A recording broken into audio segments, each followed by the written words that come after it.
नमस्कार प्यारे बच्चों, स्वागत है आप सबका कीर्तिमान एकेडमी यूट्यूब चैनल पर। मेरे प्यारे प्यारे दोस्त यानी प्रशिक्षुओं, डीएलएड फर्स्ट सेमेस्टर 2024 से 26 सेमेस्टर वाले, थंबनेल देखकर ये बात तो आपको समझ में आ गई होगी कि आज के शानदार सेशन में क्या होने वाला है। सामाजिक अध्ययन पाठ्यक्रम का परिचय का तात्पर्य यहाँ पर एक एक चीज आपको समझा देंगे, क्योंकि आप सब जानते हो कि अगर किसी काम की सही शुरुआत की जाए, समझ लो आधा काम स्वतः पूरा हो गया। तो बच्चों बिना देरी के आइए सबसे पहले सिलेबस ले लीजिए, इसके बाद सीधे अब आपके लेक्चर आने शुरू हो जाएंगे। उस क्रम में लेक्चर नंबर 1 है आपका स्टूडेंट। तो सबसे पहले आप ये जान लीजिए कि सामाजिक अध्ययन के अंतर्गत आपका पूरा का पूरा ये कंप्लीट पैटर्न क्या है स्टूडेंट्स। तो अगर कंप्लीट पैटर्न के बारे में बात करें यहाँ पर, तो आप जान लीजिए जो आपका सामाजिक अध्ययन है, जैसा कि आप बच्चों को पता है कि टोटल आपके कितने 8 सब्जेक्ट 8 पेपर होने हैं। उनमें से जो सामाजिक अध्ययन बच्चों ये 5वां पेपर आपका लगेगा और महत्वपूर्ण है ये, क्योंकि इसमें आपको 2 घंटे का समय मिलेगा। इसमें पूर्णांक बच्चों 50 रखा गया है। कुल प्रश्न 40 होंगे, 25 नंबर पाएंगे तो आप पास हो जाएंगे, अदरवाइज बच्चों इसमें बैक लग सकता है। तो आपको समझ में आ गया होगा। इसमें जो प्रश्न बच्चों 3 तरह के होंगे। एक बहुविकल्पी, तो जो बहुविकल्पी होंगे इसमें कुल 15 प्रश्न पूछे जाएंगे। हर क्वेश्चन का 1 नंबर, इस प्रकार से 15 नंबर आप यहां से लेकर आएंगे।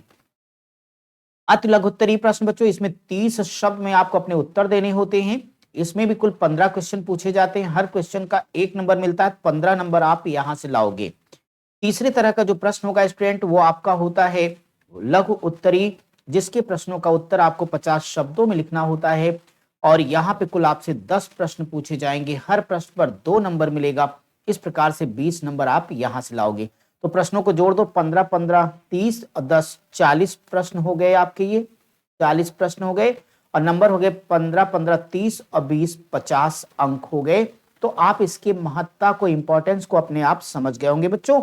अब आइए पूरा सिलेबस ले लो। आप सभी को ये पता है कि आपकी डेली क्लास शाम को 6 बजे आती है बच्चों। पूरा टाइम टेबल चैनल के कम्युनिटी पर पड़ा हुआ है।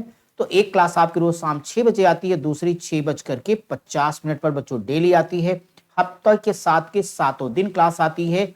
और ये हमने आपको बोला है कि आपको यहाँ पर पूरा कंप्लीट चीजें बहुत ही विधिवत हम आपको करवा रहे हैं बच्चों, है ना। तो किसी कोई जितना पेड कोर्स में नहीं लेगा, पेड कोर्स में जितना कोई नहीं पढ़ा पाएगा, उससे ज्यादा हम आपको फ्री पढ़ाने वाले हैं। तो ये अनावश्यक कहीं आपको पेड कोर्स लेने की जरूरत नहीं बच्चों। चलिए हम पहले पूरी बात विधिवत अच्छे से समझा दें, फिर लास्ट में आके आपसे बातें करेंगे। अब सबसे पहले सामाजिक अध्ययन का वो सिलेबस दिखाने जा रहा हूं जो आपके पीएनपी ने जारी किया है। फिर पूरे सिलेबस को तोड़ के डिटेल में समझाया हूं। जो शुरू से लेकर लास्ट तक देख लेगा, हमेशा उसका कंफ्यूजन खत्म हो जाएगा कि क्या पढ़ना कितना, चूंकि डीएलएड की अपनी एक गरिमा बच्चों, उसके अनुरूप ही आपको काम करना है। और बोला हूं कि अगर आपने चैनल के साथ रख करके तैयारी की तो 90% से कम आने का तो कोई प्रश्न ही नहीं उठता स्टूडेंट। तो देखो सिलेबस। और सामाजिक अध्ययन में आप सभी बच्चों को पता है कि आपका हिस्ट्री यानी इतिहास शामिल बच्चों। इसके अलावा आपका भारतीय संविधान यानी राज्य व्यवस्था हम लिख देते हैं। राज्य व्यवस्था सामाजिक अध्ययन में आपको पढ़ना है।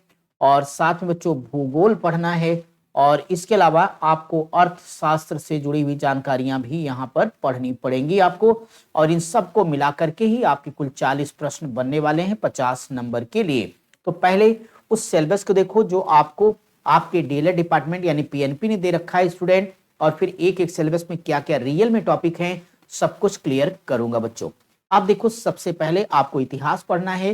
तो इतिहास में इतिहास का अर्थ, उसका महत्व, जानने के स्रोत हैं। उनमें पुरातात्विक, मुद्रक, अभिलेख, साहित्य विवरण, विदेशी यात्रियों का विवरण, तिथि निर्धारण और पद्धतियां। बच्चों हम आपको जब क्लास शुरू करेंगे बताएंगे भाई इतिहास कैसे बना।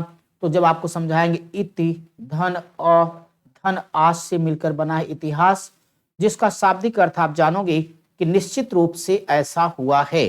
क्या? निश्चित रूप से ऐसा हुआ है। निश्चित रूप से ऐसा हुआ है, यह है इतिहास का मतलब बच्चों। फिर पूरा डिटेल में इसके बारे में आपको समझाएंगे और आपको जब इसका महत्व के बारे में बताएंगे, इतिहास पढ़ना क्यों जरूरी है। और यहाँ तरह तरह के जो आपके विद्वान हैं, यानी आप कई बार पढ़ते हैं मार्क्सवादी इतिहासकार क्या, साम्राज्यवादी इतिहास क्या, राष्ट्रवादी इतिहासकार कौन होते हैं, उन्होंने कौन कौन सी किताबें लिखी बच्चों। जहां तक पुरातात्विक स्रोतों की बात बच्चों, हम सैंधव काल से लेकर के चाहे वो 1400 ईसा पूर्व का एशिया माइनर का मितन्नी अभिलेख कह लिया जाए, जिसमें हमारे वैदिक देवताओं इंद्र, मित्र, वरुण और नासत्य का जिक्र आएगा। अशोक के तमाम अभिलेख से लेकर के जितने भी आपका पुष्यमित्र शुंग का धनदेव अयोध्या से जो मिला अभिलेख है, तो ये तमाम अभिलेखों के बारे में, विभिन्न प्रकार की जो मुद्राएं हैं उनके बारे में सब कुछ आपको बहुत शानदार तरीके से पढ़ाऊंगा। और एक एक चैप्टर पढ़ाएंगे, हर चैप्टर प्रैक्टिस, चैप्टर पर प्रैक्टिस, यानी पढ़ाई भी प्रैक्टिस भी। और बाद में जैसा कि बताया बच्चों, पूरा प्रीवियस ईयर क्वेश्चन, पूरा मॉडल पेपर, कहीं नहीं जाना, यहाँ सब कुछ है, सबसे बेस्ट बच्चों। और ये सब कुछ चाहिए तो टेलीग्राम चैनल को ज्वाइन कर लो, कीर्तिमान एकेडमी डीएलएड के नाम से बच्चों। दूसरा टॉपिक आप पढ़ेंगे पृथ्वी पर मानव की उत्पत्ति, उसका विकास, यानी आप देखोगे रामापिथेकस, ऑस्ट्रेलोपिथेकस वगैरह कौन। बच्चों जल्दी जल्दी नाम बता के हमें आगे बढ़ना है, ताकि कल से आपकी सिस्टमैटिक क्लास हो इस टॉपिक पर। इसके बाद बच्चों हमें पाषाण काल या प्रस्तर काल को पढ़ना है, ताम्र, कांस्य युग और लौह युग के बारे में, यानी आप जानोगे पूरा पाषाण काल क्या, मध्य पाषाण काल, नव पाषाण क्या है। या आप जब पढ़ोगे पशुपालन का प्राचीनतम साक्ष्य कहाँ मिला, तो आपको मैं सिखाऊंगा कि भाई देखिए, एक तो आपका मिला है राजस्थान के बागौर से, और दूसरा मध्य प्रदेश के आदमगढ़ से मिला है, या सराय नाहर, राय, महदहा, दमदमा वगैरह बहुत सारी चीजों को आपको समझाऊंगा। बहुत मजा आएगा बच्चों, बहुत ही मजा आएगा आपको। चलिए अगला टॉपिक होगा नदी घाटी की सभ्यताओं में। सबसे पहले आप बच्चों को पढ़ना है, कौन सी पढ़ना भाई, तो आप कहोगे सर सिंधु घाटी की सभ्यता, जिसे हम कहते हैं हड़प्पा सभ्यता। अब ये हड़प्पा सभ्यता यानी आप जानते हो दुनिया की प्राचीनतम नगरीय सभ्यताओं में से एक, भारत की शान कौन है, तो वो आपकी सिंधु घाटी की सभ्यता है, जिसमें हम आपको सिखाएंगे फटाफट। जैसे आप कहते हो सर याद नहीं होता, तो अब आप हमने कह दिया यार हद कर दी आपने, तो अब आप कहोगे हद कर दी मतलब सर, तो हम कहेंगे हा का मतलब क्या होगा, हड़प्पा, दा का मतलब दयाराम साहनी, तो आप कहोगे हद कर दी आपने, तो हा से हड़प्पा, दा से दयाराम साहनी। तो हड़प्पा की खोज कब हुई बच्चों, 1921 में। आप कहते मोरा, मो से मोहनजोदड़ो, रा से राखाल दास बनर्जी, कब खोज हुई, 1922 बच्चों। तो ये चीजें आपको बताऊंगा। विशाल स्नानागार क्या है, अन्नागार क्या होगा, लोथल के बारे में, कहां पर विष्णु शर्मा की जो पंचतंत्र उसकी कहानी, चालाक लोमड़ी का अंकन आपको मिलेगा। यानी सिंधु घाटी की सभ्यता, सबसे पहले कपास का उत्पादन इन लोगों ने किया बच्चों। फिर हमें मेसोपोटामिया की सभ्यता पढ़ना है, मिस्र की सभ्यता और चीन की सभ्यता। तो तीन सभ्यताएं भी आपको डीएलएड में पढ़नी है। फिर बच्चों हमें वैदिक काल में पढ़ना है, पूर्व वैदिक काल और उत्तर वैदिक काल, यानी आप यहाँ पे पूरा ऋग्वैदिक काल, उत्तर वैदिक काल पढ़ेंगे, जिसमें चारों वेदों को, ऋग्वेद, यजुर्वेद, सामवेद, अथर्ववेद, इनके ब्राह्मण ग्रंथ, इनके आरण्यक ग्रंथ, इनके उपनिषद, पुराणों के सब कुछ यहाँ डिटेल में समझाऊंगा, और ये सारी चीजें आप पढ़ोगे। फिर बच्चों महाजनपद काल आ जाएगा बेटा। आप सबको पता उत्तर वैदिक काल के बाद में बीच में आपका धार्मिक आंदोलन मिलेगा, नीचे जैन धर्म, बौद्ध धर्म लिखा है। 16 महाजनपदों के बारे में बताऊंगा कि बौद्ध ग्रंथ है अंगुत्तर निकाय, बौद्ध ग्रंथ अंगुत्तर निकाय, और जैन ग्रंथ बच्चों है भगवती सूत्र, जैन ग्रंथ भगवती सूत्र। इन दोनों में ही बच्चों 16 महाजनपदों की जानकारी मिलती है। अब ये 16 महाजनपद कहाँ हैं, कैसे इनका डेवलपमेंट हुआ, इनकी राजधानी क्या, सब कुछ अच्छे से डायग्राम बना के समझाऊंगा। और इन्हीं में से हम बताएंगे कि मगध, वत्स, कौशाम्बी, अश्मक, ये तो तमाम स्टेट हैं, इनको पछाड़ते हुए अंततः मगध किस तरह से अपनी सत्ता को स्थापित करेगा बच्चों। तो महाजनपद काल में प्रारंभिक खोडश महाजनपद यानी 16 महाजनपदों को पढ़ना है। यहीं पर मगध साम्राज्य को आपको पढ़ना बच्चों। मगध साम्राज्य में जब आएंगे तो आपको कौन सा पढ़ना, हरियंक वंश, शिशुनाग वंश पढ़ना, फिर नंद वंश। इसी दौरान बच्चों 326 ईसा पूर्व में भारत में सिकंदर का आक्रमण होगा, और सिकंदर के आक्रमण का भारत पर क्या प्रभाव हुआ, ये भी हमें पढ़ना है। राजा पोरस की लड़ाई तो आपने सुनी ही होगी बच्चों। फिर उपनिषद काल में आके जैन धर्म और बौद्ध धर्म पढ़ने बच्चे। जैन धर्म में आप सबको पता कुल 24 तीर्थंकर होंगे बच्चों। पहले ऋषभदेव होंगे और 24वें और अंतिम महावीर स्वामी होंगे। बौद्ध धर्म में भगवान बुद्ध के बारे में पढ़ेंगे कि उनका जीवन काल कैसे रहा, कैसे उनकी 16 वर्ष में शादी हो जाती है यशोदा से, उनका बेटा राहुल के बारे में पढ़ेंगे। फिर अचानक ऐसा क्या हुआ कि हंसता खाला जिंदगी की मौज मस्ती में रहने वाला नौजवान, एक राजा का बेटा, एक खूबसूरत पत्नी का पति है और एक प्यारे से बच्चे का बाप है, फिर भी वो अचानक रात को सब कुछ छोड़ के, सब मोह माया कह के घर से निकल जाता है। 29 वर्ष की उम्र में ऐसी कौन सी परिस्थिति बन जाती है। तो ये सारी चीजें यानी बौद्ध धर्म आपको अच्छी तरीके से पढ़ना बच्चों। इसके आगे पढ़ेंगे तो हिस्ट्री में इतना ही आपका, हिस्ट्री में इतना ही बच्चों। तो इतना आपको इतिहास का पोर्शन है, यानी इतिहास के पोर्शन में कह लीजिए 6ठी शताब्दी ईसा पूर्व तक का इतिहास, जैन और बौद्ध धर्म है बच्चों। इसके बाद मेरे दोस्त आपको भूगोल वाले पोर्शन से पढ़ाई करनी है स्टूडेंट। और जब भूगोल वाले हिस्से में आओगे तो भूगोल वाले हिस्से में आपको क्या क्या करना है जान लो। एक तो आपको सौरमंडल, आप कहते हैं ना सौरमंडल में तारे अनेक हैं, तो सौरमंडल उसके अंतर्गत हम ग्रहों को पढ़ेंगे। आप जानोगे कि वर्तमान में ग्रहों की संख्या 8 9 नहीं, कितनी बच्चों 8 है। यहाँ हम सारे ग्रहों के बारे में, सूर्य से उनकी दूरी के बारे में, उनकी प्रमुख विशेषताओं के बारे में, बृहस्पति के बारे में, शनि के बारे में, बुध के बारे में, पृथ्वी के बारे में, सूर्य का तारा, भोर का तारा, सारी चीजों के बारे में आपको डिस्कस करेंगे। उपग्रह क्या है, क्षुद्रग्रह, आकाश गंगा यानी मिल्की वे है, तो आकाश गंगा क्या है, उल्का पिंड क्या होते हैं, आप कहते हैं टूटते हुए तारे से मांग लो तो मन की मुराद पूरी हो जाती, क्या बताएंगे। और साथ ही साथ बच्चों मानचित्र का अर्थ क्या होगा, दिशाओं का ज्ञान क्या होगा, ये सारी चीज सीखेंगे आप। इसके अलावा अक्षांश और देशांतर क्या होता है, अक्षांश में रेखाएं, देशांतर में किस प्रकार से अक्षांश और देशांतर की गणना की जाती है, ये सब आपको पढ़ना है बच्चों। इसके अलावा बच्चों GMT, IST, international dateline, time zone, prime meridiem, सब कुछ पढ़ाऊंगा। पृथ्वी का ताप कटिबंध है, गोलार्धों के बारे में, उत्तरी गोलार्ध, दक्षिणी गोलार्ध और ध्रुवों के बारे में भी आपको पढ़ना है। के अलावा पृथ्वी की जो गतियां हैं जी, चाहे वो पृथ्वी की गतियों में आपका परिक्रमण की गति हो बच्चों, ये परिभ्रमण क्या है, परिक्रमण क्या होगा, क्यों और कैसे, इसके परिणाम क्या होते हैं, ये जानेंगे।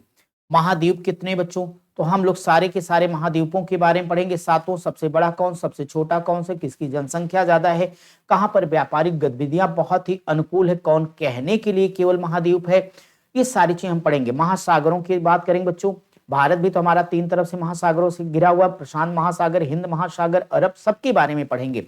इसके अलावा एशिया महाद्वीप के अंतर्गत भारत की जो स्थिति वो क्या है, यानी इसकी स्थिति के बारे में जानेंगे विस्तार। और हमारे पड़ोसी देश चाहे वो पाकिस्तान, अफगानिस्तान, चीन, नेपाल, भूटान, म्यांमार, बर्मा वगैरह हो, या अमेरिका के बारे में हमारे रिश्ते कैसे हो, हमारा पड़ोसी तो नहीं है, उनको सबको देखेंगे। के अलावा बच्चों धरातल पे बारे में जानेंगे, जलवायु, वनस्पति और वन्य जीवों का अध्ययन भी करना है आपको।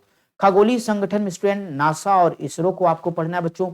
इसके अलावा ग्रामीण और नगरीय जीवन शैली क्या होती है, यह भी आपको पढ़ना है स्टूडेंट। अब जरा ग्रामीण जीवन में आ जाए बच्चों, तो यहां से आपका भूगोल वाला हिस्सा यहाँ पे कंप्लीट हो चुका है स्टूडेंट। अब ये बच्चों संविधान और राज्य व्यवस्था का हिस्सा यहां से शुरू हो गया, संविधान और राज्य व्यवस्था का हिस्सा यहां से शुरू हुआ बच्चों। इसके अंतर्गत आप ग्रामीण जीवन को पढ़ेंगे, ग्रामीण जीवन के बारे में बात करेंगे बच्चों। तो यहाँ पे पंचायती राज व्यवस्था, पंचायती राज व्यवस्था के अंतर्गत क्या पढ़ना बच्चों, आप सभी जानते हो कि हमारा पहले क्या आता है जी, ग्राम पंचायत बच्चों, ग्राम पंचायत, ग्राम पंचायत के बाद क्या आएगा जी, क्षेत्र पंचायत आती बच्चों, और क्षेत्र पंचायत की बात कौन सा था बच्चों, जिला। आपको याद होगा ना कि आप लोग कहते थे आप बलकवा से होके आ रहे हैं, यही क्षेत्र पंचायत बच्चों। तो ग्राम पंचायत, क्षेत्र पंचायत, जिला पंचायत, कुल मिला के ग्रामीण स्वशासन के बारे में आप सबको पता है कि जो संविधान का 73वां 74वां संविधान संशोधन अधिनियम होंगे, उनके बारे में भी आपको यहाँ पर पढ़ना है स्टूडेंट, राइट। तो उसको हम पढ़ेंगे और उनका गठन कैसे होता है, कैसे आपको बताएंगे। प्रधानी का चुनाव लड़ना तो उम्र 21 वर्ष होनी चाहिए, वोट डालने की तो सबकी कितनी होती बच्चों, 18 साल, वो रहेगी। एक एक जानकारी आपको पढ़ाने वाला हूं। फिर हम पढ़ेंगे नगरीय जीवन। आपने सुना होगा कि गांव में प्रधान होते हैं, तो नगरों में जो वार्ड होता है बच्चों, वहां पे सभासद लोग होते हैं, पार्षद कहते हैं। यहाँ पे आपको नगर पंचायत पढ़नी बच्चों। और इसके बाद में नगर पंचायत के बाद आप लोगों को नगर पालिका परिषद को पढ़ना है। फिर आपको नगर निगम, इनके गठन और प्रमुख काम क्या, ये आपको जानना है। साथ ही साथ जनपद स्तरीय प्रशासन के बारे में जानना है, क्या कानून व्यवस्था, भूमि व्यवस्था, नागरिक सुविधाओं का विकास, शिक्षा, स्वास्थ्य व्यवस्था और सुरक्षा। इसके बाद स्टूडेंट हम थोड़ा यातायात सुरक्षा भी आपके सिलेबस में रखी गई है, डीएलएड यानी बीटीसी में बच्चों। अब वो क्या क्या है, यहाँ पर आपको जानना, सड़क यातायात के नियमों और संकेतों की जानकारी लेनी है आपको। साथ ही साथ सड़क दुर्घटना से बचाव के लिए क्या क्या सावधानियां होनी चाहिए, ये चीजें आपको करनी है। इसके अलावा रेल यातायात, रेल क्रॉसिंग के संकेतों की जानकारी, रेल यात्रा करते समय सावधानियां, यातायात संकेतों की जानकारी, इतनी चीजें आपको पढ़नी है बच्चों। अब अगले सेगमेंट में आ जाइए, वो आपका अर्थशास्त्र से जुड़ा बच्चों। अर्थशास्त्र का एक परिचय। अब आप यहाँ पे आके देखेंगे एडम स्मिथ वगैरह के बारे में जानेंगे। वेल्थ ऑफ नेशन का जिनका कॉन्सेप्ट बच्चों यानी उनकी बुक है, तो उनके बारे में चर्चा करूंगा। बैंकिंग सेक्टर के बारे में, हार्ड मुद्रा यानी कठोर मुद्रा क्या होती, सॉफ्ट मनी क्या होती, प्लास्टिक मनी क्या होगी, ये तमाम चीजें हम आपको यहाँ पर सिखाने वाले। जीएनपी क्या है, जीडीपी क्या है, एनएनपी क्या है बच्चों, ये सब चीजें आप जानोगे। साथ ही साथ सरकार की तमाम योजनाएं हैं, उनको भी आपको पढ़ना है। अर्थशास्त्र का परिचय, अर्थशास्त्र का अभ्युदय, विभिन्न अर्थशास्त्रियों के दृष्टिकोण में अर्थशास्त्र क्या है, साथ ही साथ प्रसिद्ध अर्थशास्त्रियों का अर्थशास्त्र में योगदान, जिनमें Adam Smith, Alfred Marshall Robins, JK. Mehta और प्रोफेसर अमर्त्य सेन का नाम भी आपने सुना हुआ होगा, आदि को पढ़ना है। इसके अलावा स्टूडेंट राष्ट्रीय आय, प्रति व्यक्ति आय, सकल घरेलू उत्पाद यानी जीडीपी, शुद्ध घरेलू उत्पाद यानी एनडीपी, सकल राष्ट्रीय उत्पाद यानी जीएनपी, शुद्ध राष्ट्रीय उत्पाद यानी एनएनपी, व्यक्तिगत आय यानी पर्सनल इनकम, व्यय योग्य आय यानी डिपोजिबल इनकम, राष्ट्रीय आय, आर्थिक विकास, ये सब कुछ पढ़ना है। सोचो कितना बढ़िया सिलेबस अगर आप अच्छे से पढ़ेंगे तो बच्चों। अब इन चीजों को, तो ये था आपका सिलेबस बेटा। अब जरा हम इसको डिटेल में ये बताने जा रहे हैं कि एक एक टॉपिक के अंतर्गत क्या क्या पढ़ना, तोड़ तोड़ के एक एक चीज आपको सिखा रहा हूं, फिर आपका सब बढ़िया हो जाएगा। कॉपी पे सब चीजें नोट कर लेना। अब सबसे पहले जब हम पहला टॉपिक लेंगे बच्चों, जहां पर आपको सिखाएंगे इतिहास का अर्थ और परिभाषा यानी meaning and definition of history, जिसमें सबसे पहले इतिहास की प्रकृति यानी नेचर ऑफ हिस्ट्री सिखाएंगे।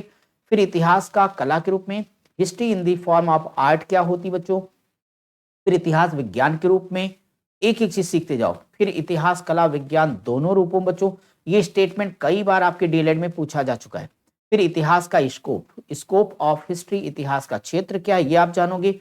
अब उसमें सीखोगे इतिहास का महत्व। लोग कहते हैं इतिहास पढ़ के क्या करेंगे, तो मैं बताऊंगा कि इसका कितना महत्वपूर्ण रोल है। फिर इतिहास के स्रोत बच्चों, आप डिटेल करेंगे इतिहास के स्रोत में आपको सारी चीजें पढ़नी है। उनमें धार्मिक ग्रंथ, ऐतिहासिक और अनैतिहासिक ग्रंथों को भी पढ़ाऊंगा। ऐतिहासिक ग्रंथ, फिर विदेशी यात्रा विवरण और पुरातत्व संबंधी साक्ष्य, अभिलेख या शिलालेख, मुद्राएं, स्मारक, सब एक एक टॉपिक पर डिस्कस करूंगा बच्चों।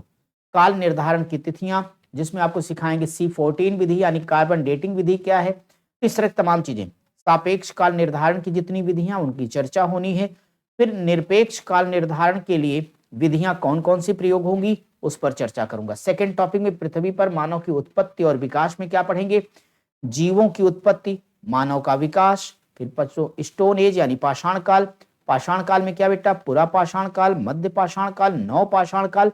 यहाँ सब सिखाएंगे कि भारत में प्राग इतिहास का जनक किसको कहा जाता, तो आप लोग बोलो sir Roberts Bruce Foote, Robert Bruce Foote. बच्चों इन्होंने सबसे पहले 1863 में मद्रास में एक स्थान बच्चों पल्लवरम, पल्लवरम, वहीं से सबसे पहले इन्होंने हैंडेक्स प्राप्त किया था। इसीलिए रॉबर्ट ब्रूसफुट को क्या कहा जाता है, प्राग इतिहास का जनक। मध्य पाषाण काल में बच्चों पशुपालन का साक्ष्य मिलेगा, उसके बारे में बताएंगे। नव पाषाण काल में मानव क्या करेगा, कृषि का उत्पादन प्रारंभ कर देगा, आग पर चाक चलाने लग जाएगा बच्चों, और अन्न खाने के साथ साथ उसका उत्पादक बन जाएगा, यानी एक तरह से यहाँ पे क्रांति होने वाली बच्चों। किस संदर्भ में, मानवता के विकास के संदर्भ में, उसको हमें पढ़ना पड़ेगा। पुरा पाषाण काल और नव पाषाण काल जो मानव है, दोनों के जीवन स्तर में क्या कुछ अंतर आया, हम इसकी तुलना करेंगे। इसके आगे बच्चों ताम्र या कांस्य युग यानी कॉपर एंड ब्रॉन्ज एज को पढ़ाऊंगा। फिर बच्चों आयरन एज यानी लौह युग पढ़ाएंगे। फिर नदी घाटी की सभ्यताओं में सिंधु घाटी की सभ्यता, अब उसकी विशेषता क्या है, उसकी विशेषता क्या होगी, उसका वास्तविक समय क्या रखा जाएगा, काल निर्धारण करेंगे। उसके प्रमुख स्थल और उसके खोजकर्ता, चाहे हड़प्पा, मोहनजोदड़ो, कालीबंगा, रोजदी, सुदगागेंडोर, आलमगीरपुर हो गया बच्चों, रोपड़ है, बनावली है, बालाथल है, धौलावीरा है, इस दाइमाबाद, जो तमाम स्थल हैं इनकी खोज और प्रमुख उपलब्धियां वहां से क्या कह रही बताऊंगा। इसका विस्तार के बारे में बताएंगे बच्चों, विस्तार और इसके इंपॉर्टेंट साइट्स यानी मुख्य स्थलों की जानकारी। हड़प्पा कालीन नदियों के किनारे बसे नगरों को बताने वाला, हड़प्पा सभ्यता के निर्माता कौन थे, ये निवासी कहाँ के रहे। फिर हम मेसोपोटामिया की सभ्यता को बताएंगे, फिर सुमेरिया सभ्यता, बेबीलोनिया सभ्यता और असीरिया सभ्यता की भी जानकारी आपको देते चलेंगे। मिस्र की सभ्यता में मिस्र के इतिहास का विभाजन समझाएंगे, मिस्र सभ्यता की विशेषता बताऊंगा।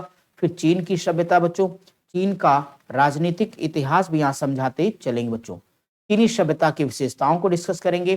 फिर हम आ जाएंगे वैदिक काल और उपनिषद काल में बच्चों। इसमें सबसे पहले वैदिक काल, वैदिक काल में हम बताएंगे आर्यों का निवास स्थान। ऋग्वैदिक काल या पूर्व वैदिक काल सभ्यता और संस्कृति के बारे में जानकारी देंगे। साथ ही साथ पूर्व वैदिक काल में राजनैतिक स्थिति क्या रही है, शासन व्यवस्था कैसी थी, आर्थिक स्थिति क्या रही, धार्मिक स्थिति क्या रही बच्चों, ये सारी कुछ जो जानकारी आपके ऋग्वेद के आधार पर दी गई है वो पूरा डिटेल यहाँ समझेंगे। फिर बच्चों हम उत्तर वैदिक काल में आ जाएंगे, जहाँ पे आप यजुर्वेद, सामवेद, अथर्ववेद, तमाम आरण्यक ब्राह्मण ग्रंथ की सहायता से हमें जानकारी मिलेगी। उत्तर वैदिक काल में देखेंगे ऋग्वैदिक काल की तुलना में क्या परिवर्तन हुआ और यहाँ की राजनैतिक दशा कैसी है।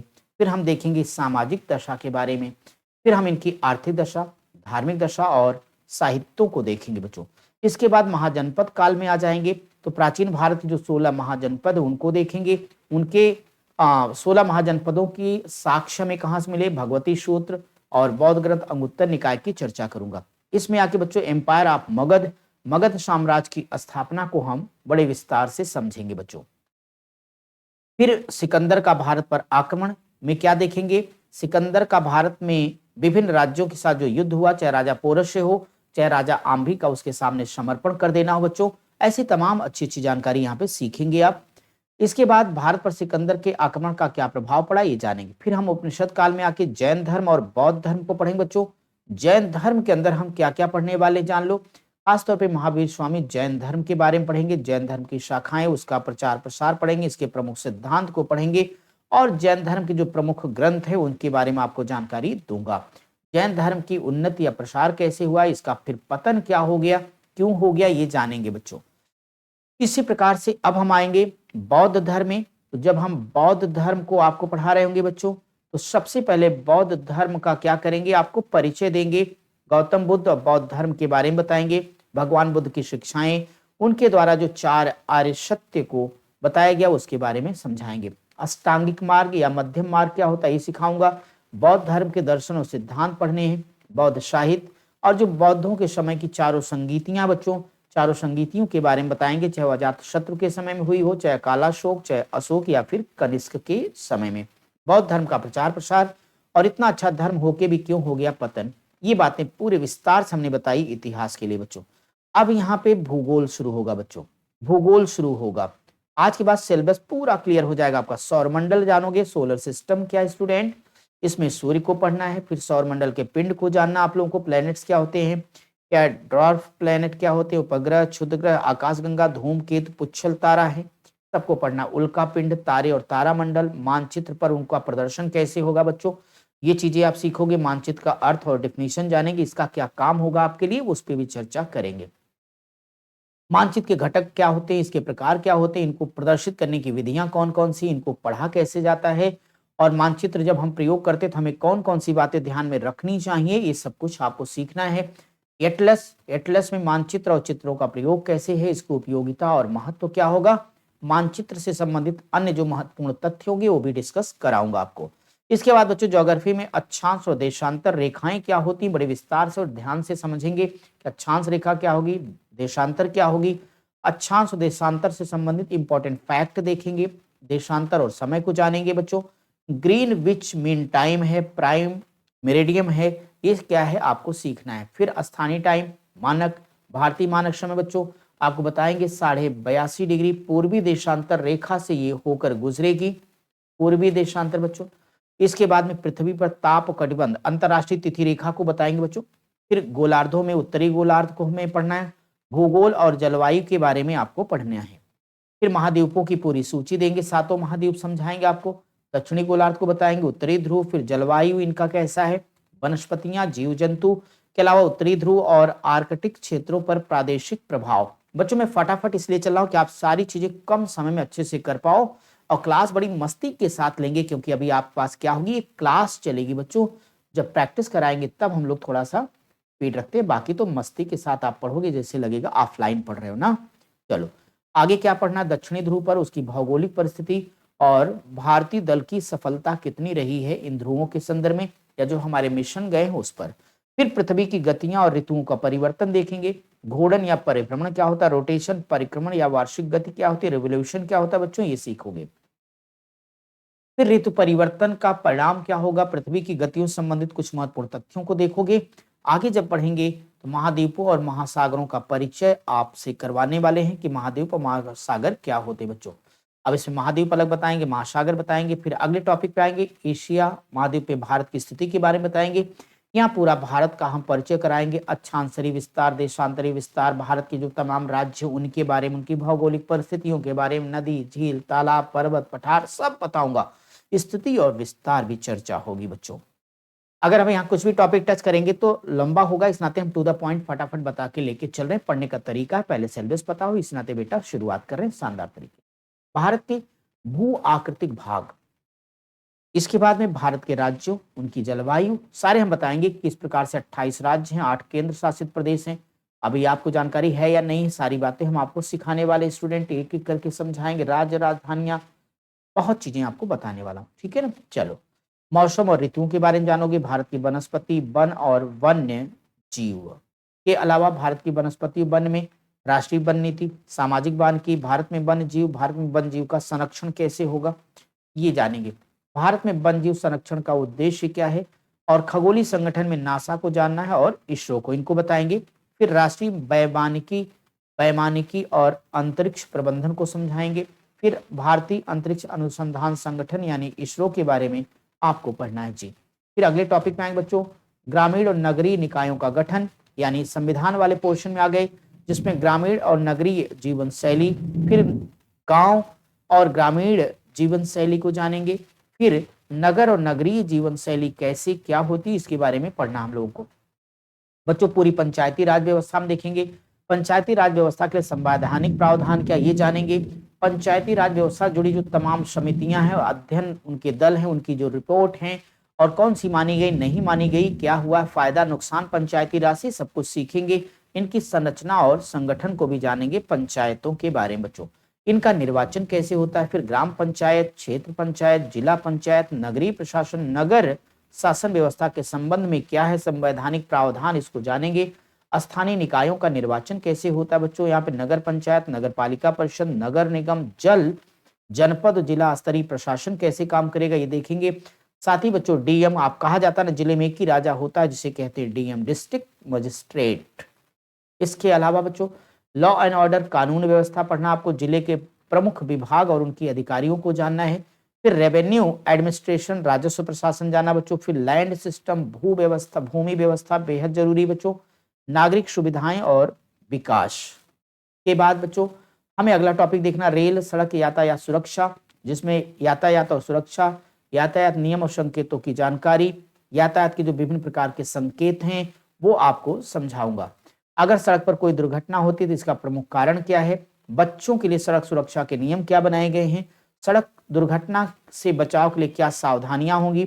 साथ ही साथ भारत में रेल यातायात भी पढ़ना है। रेलवे क्रॉसिंग पर बने संकेतों और प्रतीकों का ज्ञान करना है आपको। रेल यात्रा के दौरान सावधानी क्या रखनी चाहिए बच्चों, ये हो गया।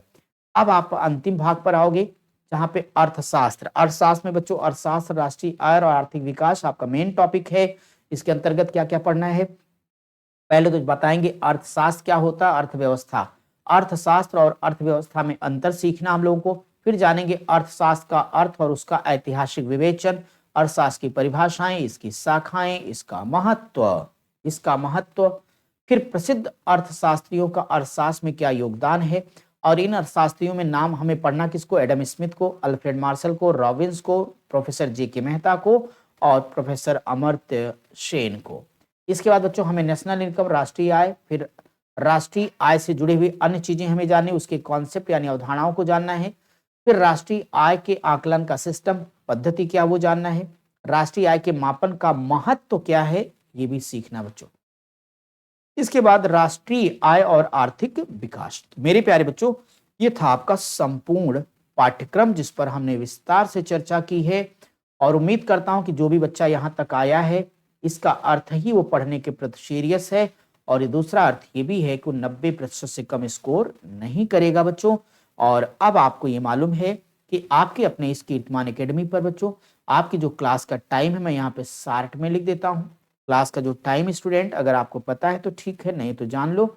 डेली आपकी एक क्लास आती है मेरे बच्चे 6 PM पर आती है क्लास आपकी डेली। और दूसरा पीरियड आपका होता है 6:50 पर। तो डेली आप लोग क्लासेस को कर लिया करें रेगुलर बेसिस पर। आपकी क्लास लाइव होती है बच्चों। अगर कभी किसी कारणवश देर है तो लाइव के साथ साथ वो वीडियो की क्लास भी हो सकती, बट बात ये है कि आप तक आपकी क्लास डेली पहुंचेगी और सारा PDF नोट्स जो कुछ है और आपके डीएलएड से संबंधित कोई भी इंफॉर्मेशन सूचना हो, कुछ भी वैकेंसीज हो बच्चों, सब कुछ आपका टेलीग्राम चैनल पर उपलब्ध है। नाम है टेलीग्राम चैनल का नाम क्या बच्चों? कीर्तिमान एकेडमी डीएलएड ग्रुप। उसको ज्वाइन करिए, सब कुछ वहां पे आपको मिलेगा बच्चों, एक एक सूचना। तो आज हम अपने सेशन को समाप्त करेंगे। हमारी आपकी मुलाकात होगी कल, जब हम आपको इतिहास, इतिहास का अर्थ, महत्व और इतिहास से जुड़े शानदार तरीके से एक एक चीज बड़े बेसिक लेवल से समझाएंगे। हमने कहा पहले क्लास चलेगी बिल्कुल ऑफलाइन कॉलेज स्टाइल में, इसके बाद बच्चों हर चैप्टर का हम प्रैक्टिस कराएंगे। तो अभी अपना क्या चलेगा? पढ़ाई प्रैक्टिस, पढ़ाई प्रैक्टिस, पढ़ाई प्रैक्टिस। जब ये कंप्लीट हो जाएगा 2-3 महीनों में बच्चों, तब हम लोग क्या करेंगे? प्रैक्टिस में बार बार टेस्ट सीरीज आ रही है आपको, तब हम लोग जाकर के जैसे आपके एग्जामिनेशन की डेट वगैरह की धुआंधार प्रैक्टिस करेंगे बच्चों। और आपका लास्ट टाइम आएगा तो मैराथन के माध्यम से सारा रिवीजन करेंगे। तो जब सब कुछ कीर्तिमान एकेडमी पर वो भी फ्री उपलब्ध है तो कहीं क्यों और जाना, कहीं और जाने की क्या जरूरत बच्चों। तो कहीं पर भी उछल कूद मचाने की जरूरत नहीं। ईमानदारी, एकाग्रता पूर्वक अगर आप लोग पढ़ोगे, इस चैनल पर सब कुछ बेहतर तरीके से आपको हम प्रोवाइड कराएंगे। आप भी पढ़िए, अपने तमाम दोस्तों तक शेयर भी करिए, उनसे कहीं कहीं जाने की जरूरत नहीं है। क्लास बड़ी रेगुलर सिस्टमैटिक मिलेगी और सब कुछ वो भी फ्री ऑफ कॉस्ट मिलेगा। खुद पढ़िए, अपने दोस्तों वीडियो को शेयर करिए। मिलते हैं आपकी सामाजिक अध्ययन की पहली क्लास में। तब तक के लिए मेरे प्यारे बच्चों स्वस्थ रहिए, मस्त रहिए। नमस्कार।